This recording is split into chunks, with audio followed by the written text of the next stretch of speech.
Good morning, good morning. Welcome to my Monday messages. And for those of you not familiar with me, my name's Rebecca. I'm a homeopath, I'm a holistic life coach and a natural health advocate. And my Monday messages are a vehicle really for me to share anything that I think will or may help us to become more conscious of how to self-regulate and how to reach optimum health physically, emotionally, and spiritually. So today, welcome to another lovely May morning. And some of you may not believe that it's a lovely morning. Here where I am, it's what they call here a soft day. So it's a day that is grey, soft grey colours, and what's falling from the sky is a soft rain. Or drizzle, it's sometimes called. It falls softly, almost without you noticing. And it's incredibly refreshing, actually, because it's not cold. And it's refreshing all the beautiful plants and flowers that are blooming and coming into fruition at this time of year. So I could choose that today is, it's a horrible day, it's really wet and it's really grey. But I am actively choosing not to go down that belief path. And I'm actively choosing that actually it's a beautiful day. It has its own beauty.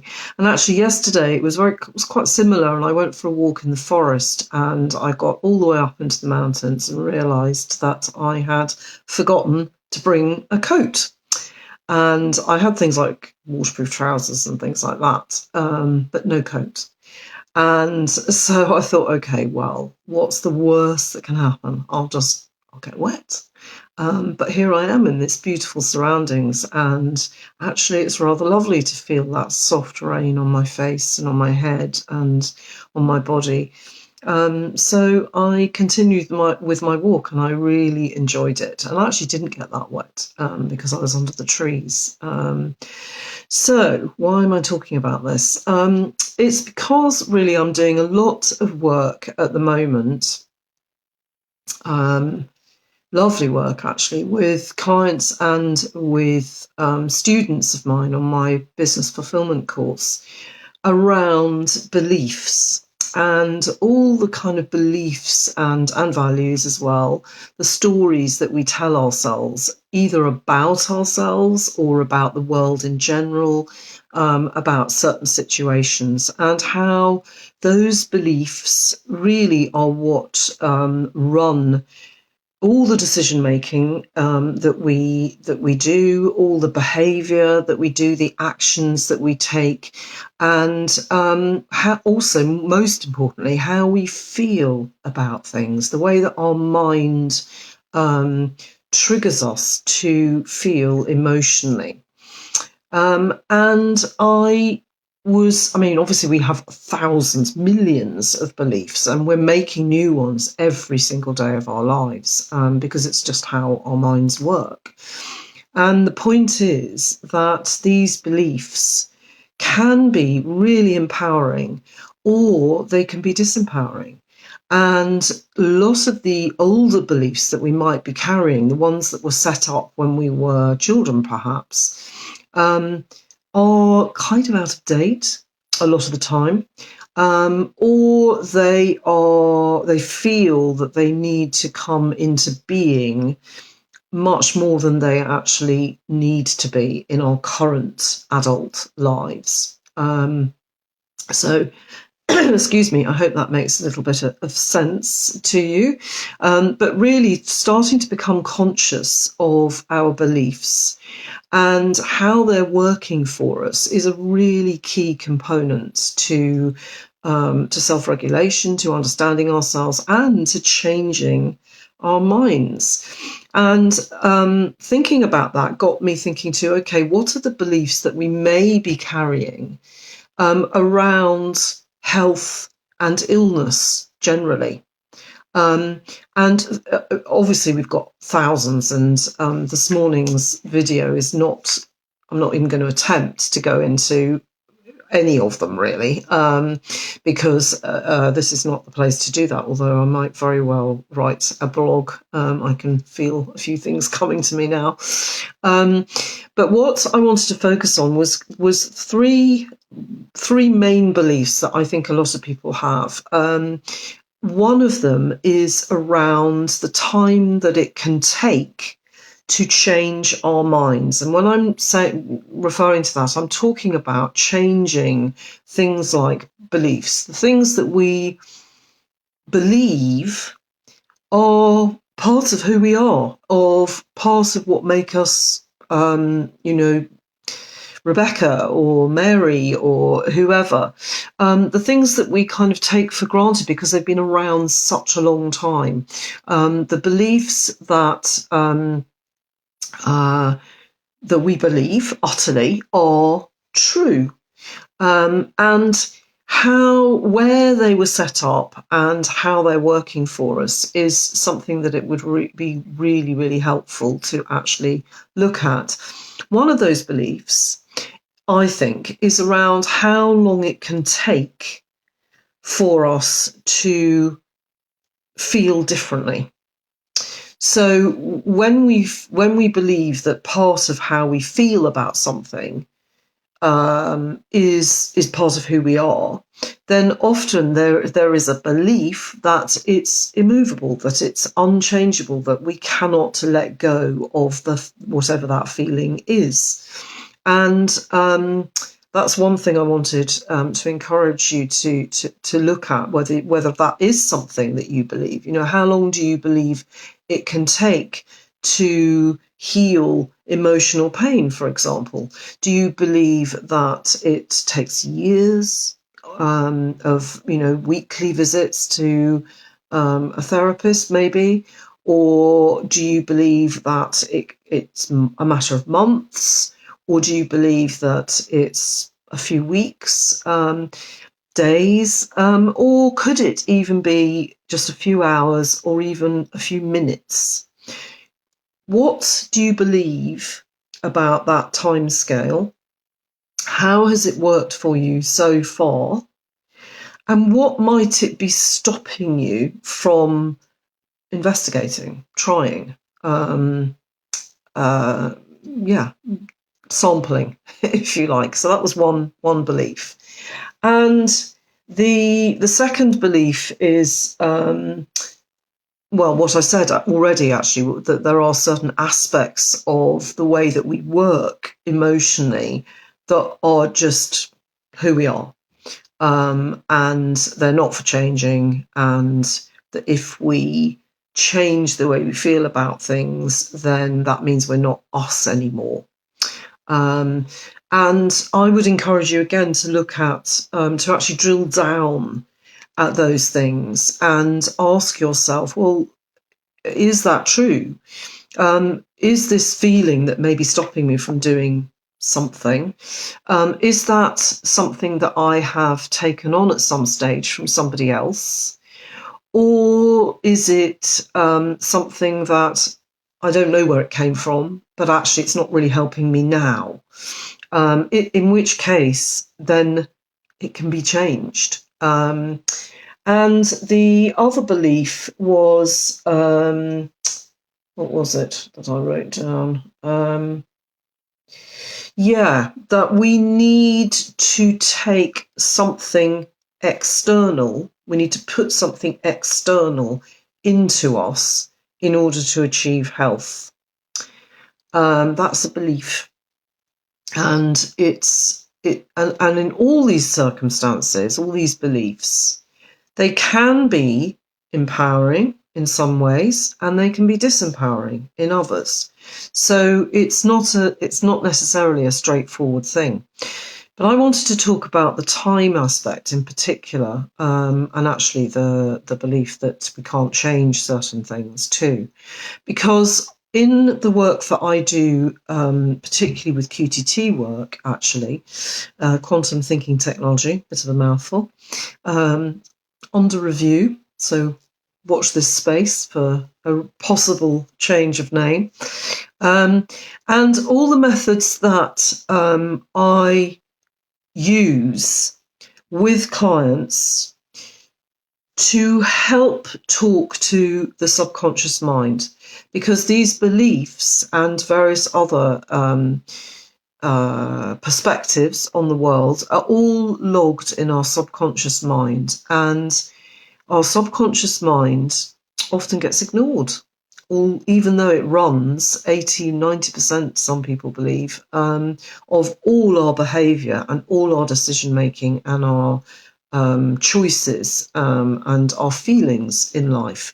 So the wonderful thing about QTT work is that it talks directly to the subconscious.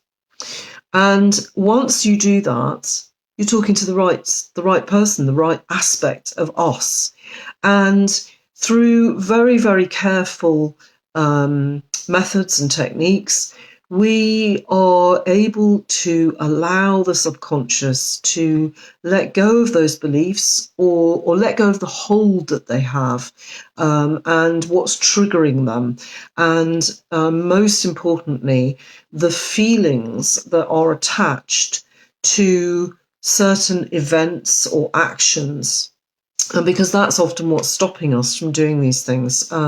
Public speaking is probably the best example I can come up with, really, and it's something that I experienced myself, was that I had a series of situations during my school years where when I was standing up and talking, I felt incredibly humiliated and embarrassed and really uncomfortable. And therefore, my subconscious, because that's its job, is to protect us, logged those feelings as being, gosh, you don't want to feel like that again. But what I'll do is I'll attach them to public speaking, to standing up and talking in front of a crowd of people, because that's what was going on when you felt like that. So it's logical to me to attach those feelings to those events. And so every time you think about doing those events, something similar, then I'm going to remind you of how awful you felt, and so that you can avoid it. And that's exactly what happens a lot of the time with limiting beliefs.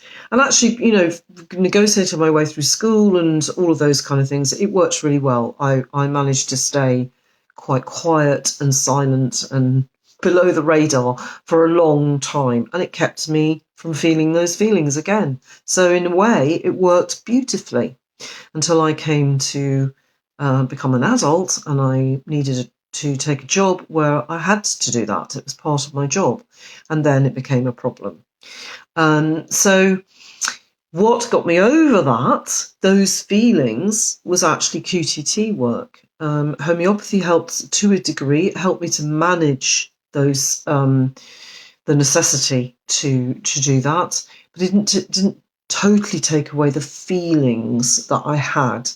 And there are a lot of modalities that sometimes can help us to manage situations, to manage our beliefs, and to manage our feelings, but they're still there. And I'm not saying that that's not without value. It is absolutely, and it's, those kind of tools can be lifesavers. So I'm not dissing them in any way.